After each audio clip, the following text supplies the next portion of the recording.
Olá e seja muito bem-vindo, bem-vinda.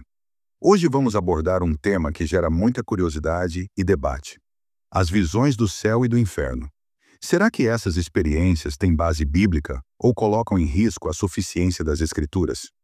Fique até o final para descobrir como esses relatos se conectam à história cristã e ao Evangelho. E já aproveita para deixar sua opinião nos comentários, porque queremos muito ouvir você. Vamos começar? Nos últimos anos, algumas pessoas afirmam relatar experiências de visita ao céu ou ao inferno. Deus está dando às pessoas visões do céu e do inferno hoje? É possível que Deus esteja levando as pessoas para o céu ou o inferno e depois as enviando de volta para nos entregar uma mensagem? Embora a popularidade dessas experiências esteja trazendo o conceito à tona, relatos de experiências assim já existem há séculos. Ao longo da história, as visões do céu e do inferno sempre estiveram presentes tanto no judaísmo como no cristianismo. Desde os tempos de Jesus, relatos de experiências místicas sobre a ascensão ao céu ou visões do inferno circulavam entre os crentes, como mencionado pelo teólogo evangélico e professor do Novo Testamento Donald Arthur Carson em sua obra O Comentário de João pela Shed Publicações. Carson cita que no judaísmo do tempo de Jesus circulavam muitas histórias de pessoas que haviam subido ao céu. Nessa obra, D.A. Carson menciona os trabalhos de Wayne A. Mix e Hugo Odeberg, ambos estudiosos renomados em estudos bíblicos e judaicos. Concordam que essas crenças e histórias circulavam no mundo judaico e no cristianismo primitivo. No Talmud babilônico, há a história de 4 rabinos que foram temporariamente levados ao paraíso. Mas tão impressionante foi a experiência que apenas um, o rabino Akiba, retornou ileso. Essa história é posterior ao apóstolo Paulo. Akiba morreu no ano 135 d.C. Indica o tipo de relatos que circulavam no primeiro e segundo séculos da era cristã. O Talmud babilônico é central para o estudo do judaísmo rabínico, sendo amplamente utilizado por estudiosos, os talmudistas, para discutir e interpretar a lei judaica. Ao longo da história do cristianismo, há vários relatos de pessoas que afirmaram ter tido experiências de arrebatamento, incluindo visões do inferno. Essas experiências geralmente foram relatadas por figuras místicas, santos ou indivíduos em contextos religiosos. Aqui estão alguns dos exemplos mais conhecidos, desde os primeiros dias do cristianismo até os tempos modernos. Entre essas experiências místicas, destaca-se o relato de Santa Teresa de Ávila, uma das grandes místicas da Igreja Católica, que escreveu em sua autobiografia sobre uma visão do inferno que ela teve. Ela descreveu um lugar cheio de muito calor e uma escuridão espessa, onde se sentia imensa aflição. Santa Teresa acreditava que essa visão era um presente de Deus para que ela não se desviasse de seu caminho espiritual. Suas visões eram profundamente respeitadas e influenciaram o entendimento místico da experiência do inferno dentro do catolicismo, especialmente entre as carmelitas.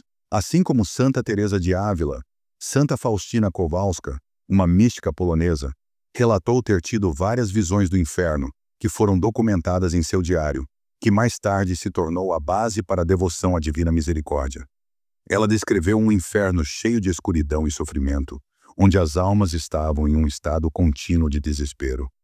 Suas visões são altamente respeitadas dentro do catolicismo, especialmente pelos devotos da Divina Misericórdia, e seus escritos foram oficialmente reconhecidos pela Igreja Católica. Dos tempos contemporâneos, essas narrativas não desapareceram.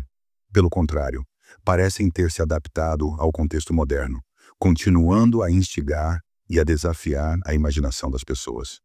Nos últimos anos, algumas pessoas escreveram livros de grande sucesso, nos quais afirmam relatar suas experiências de visita ao céu ou ao inferno. Entre esses relatos contemporâneos, destacam-se as obras de Kenneth Hagin. Ele escreveu o livro I Went to Hell, Fui ao Inferno em português, em 1950. Nesta obra, ele relata sua experiência pessoal de quase morte e o que descreve como uma visão do inferno, evento que ele afirma ter ocorrido em sua adolescência. Esse livro foi o precursor deste gênero. Kenneth Hagin, o fundador moderno do movimento Palavra de Fé, o Evangelho da Saúde e Prosperidade, foi um precursor desse gênero. Ele usou essa experiência como base para transmitir sua mensagem sobre a necessidade de conversão e o poder da fé cristã. Em 1972, Kenneth Hagin escreveu o livro Eu Creio em Visões, em português, relatando sua experiência de visitar 3 vezes consecutivas o inferno e, mais tarde, ter visões de aparições pessoais do próprio Jesus.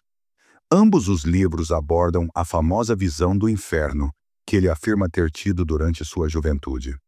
A diferença principal entre os 2 livros é que I Went to Hell concentra-se especificamente nesse episódio inicial da visão do inferno e na sua experiência de quase morte, enquanto I Believe in Visions é uma obra mais abrangente. Este último livro narra não apenas essa visão inicial, mas também várias outras visões e experiências espirituais que Kenneth Hagin diz ter tido ao longo de sua vida. Seguindo a linha de testemunhos pessoais iniciada por autores como Kenneth Hagin, Mary Catherine Baxter, também compartilha suas experiências espirituais em A Divina Revelação do Inferno, em 1993. Nesta obra, ela relata experiências que afirma ter tido em 1976, nas quais Jesus a teria levado ao inferno durante 30 dias para que pudesse testemunhar e posteriormente divulgar as realidades desse lugar, com o objetivo de alertar as pessoas sobre a importância da salvação e do arrependimento. Outro exemplo marcante disso é o relato de Bill Wiese, um autor cristão contemporâneo que escreveu em 2006 o livro 23 Minutos no Inferno. Nele, Wiese descreve uma experiência sobrenatural que teve em 1998, em que acredita ter sido levado ao inferno por 23 minutos, onde vivenciou tortura e sofrimento. Assim como nos exemplos internacionais mencionados, no Brasil esse fenômeno de experiências de visões e relatos de visitas ao inferno também tem ganhado espaço nos últimos anos. Testemunhos pessoais têm se proliferado, sendo compartilhados em redes sociais, trazendo consigo descrições detalhadas de visões infernais. As narrativas de experiências sobrenaturais, como visitas ao céu ou ao inferno, têm sido recorrentes ao longo da história cristã e judaica. Embora esses testemunhos despertem fascínio, eles levantam questões teológicas cruciais sobre sua validade à luz da suficiência das Escrituras.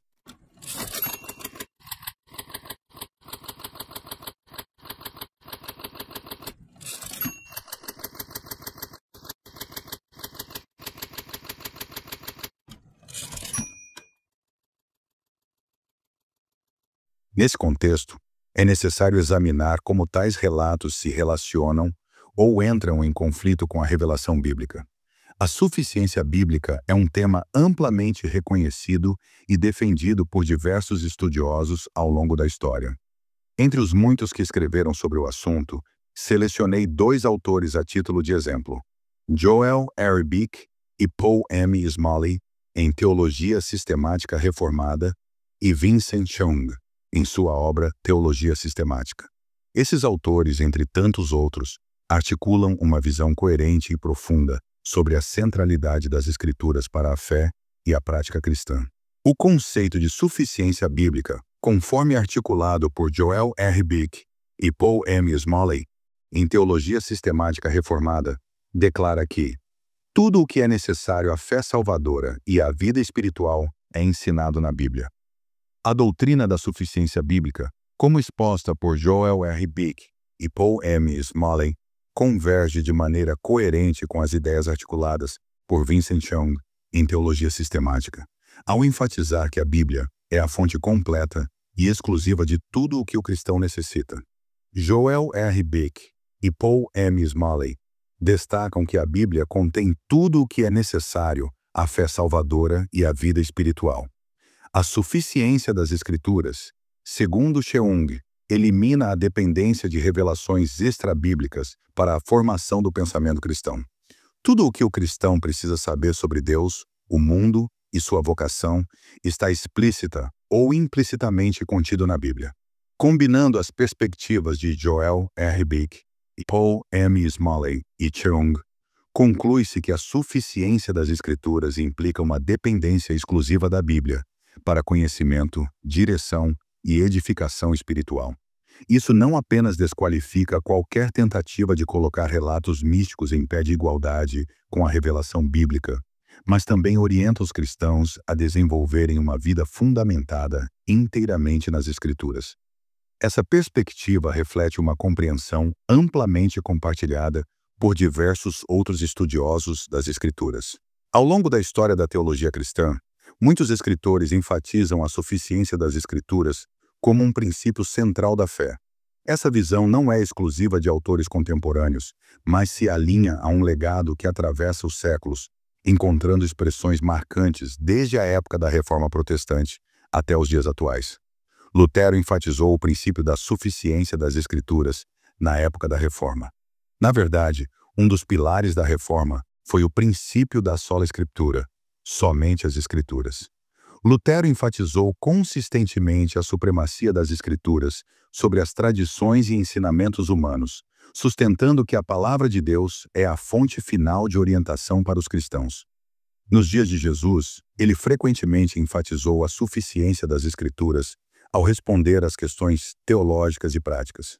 Na parábola do homem rico e Lázaro, em Lucas capítulo 16, versículos 19 ao 31, por exemplo, Jesus transmite um poderoso ensino sobre a responsabilidade de atender à revelação divina já disponibilizada. Na parábola, o homem rico pede a Abraão que um mensageiro fosse enviado a seus irmãos, que alguém dentre os mortos fosse ressuscitado para alertar seus irmãos sobre o julgamento do Hades, no caso Lázaro. A voz de alguém que viu o julgamento de Deus. O homem rico queria alertar outros que eram como ele, que tinham os mesmos valores e estilo de vida. O chamado seria para se arrependerem diante de Deus e deixá-los saber o que Deus deseja. O homem rico viu o retorno de Lázaro como um sinal que compeliria a crença e o arrependimento de seus irmãos. Então, ele diz que, se alguém fosse até eles vindo dos mortos, as coisas seriam diferentes. Isso os levaria ao arrependimento. A resposta de Abraão foi que os irmãos já tinham o que precisavam. O Antigo Testamento, Moisés e os profetas, que os advertia sobre a necessidade de se arrependerem. O pedido do homem de que um mensageiro fosse enviado a seus irmãos é negado por uma razão crucial. Abraão simplesmente declara que Moisés e os profetas são bons o suficiente. Abraão dá aos irmãos do homem rico tudo o que eles precisavam, Moisés e os profetas. Se alguém não for convencido pelas Escrituras, então um aviso do outro mundo não terá maior efeito. Se o coração de alguém é muito insensível para ouvir e obedecer a seus avisos, então nenhum testemunho, não importa quão autoritário ou dramático seja, será persuasivo. Se alguém é surdo às palavras de Deus, dificilmente será capaz de ouvir as palavras de outro. Em outro episódio dos Evangelhos, um homem também chamado Lázaro foi ressuscitado dos mortos, e ainda assim os judeus permaneceram incrédulos. Quando Lázaro foi ressuscitado, João 11:38 a 12:9, em vez de fé, o resultado foi uma conspiração para matar Jesus. João 12:10 a 11. Isso reforça a realidade de que, para aqueles com corações endurecidos, nem mesmo uma testemunha que voltou dos mortos será suficiente para convencê-los a crer. O próprio Cristo ressuscitou dos mortos, e ainda assim a nação judaica não creu.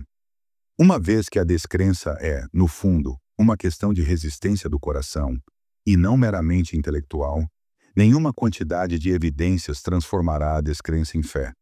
Nem um visitante do outro mundo, nem uma revelação dos horrores do inferno será capaz de convencer alguém a crer. Mas a palavra revelada de Deus tem poder para fazer isso. O Evangelho é o poder de Deus para a salvação. Romanos 1,16. É notável como o Salvador, de maneira clara nesta parábola, dá testemunho da suficiência das Escrituras do Antigo Testamento. Essa verdade também se aplica às Escrituras do Novo Testamento. O argumento apresentado para o Antigo Testamento é ainda mais aplicável ou válido para o Novo Testamento. Ambos são tão perfeitamente completos que se torna inútil e desnecessário qualquer outra fonte de orientação ou revelação adicional.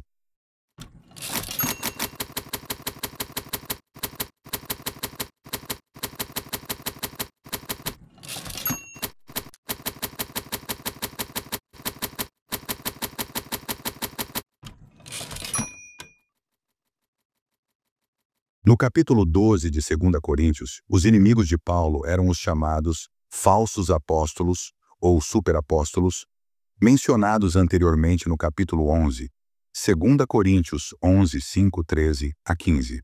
Esses indivíduos se apresentavam como líderes espirituais superiores a Paulo, exaltando a importância de tais experiências espirituais como um meio de desacreditá-lo entre os coríntios. Corinto era originalmente uma cidade grega e uma das mais importantes da Grécia Antiga.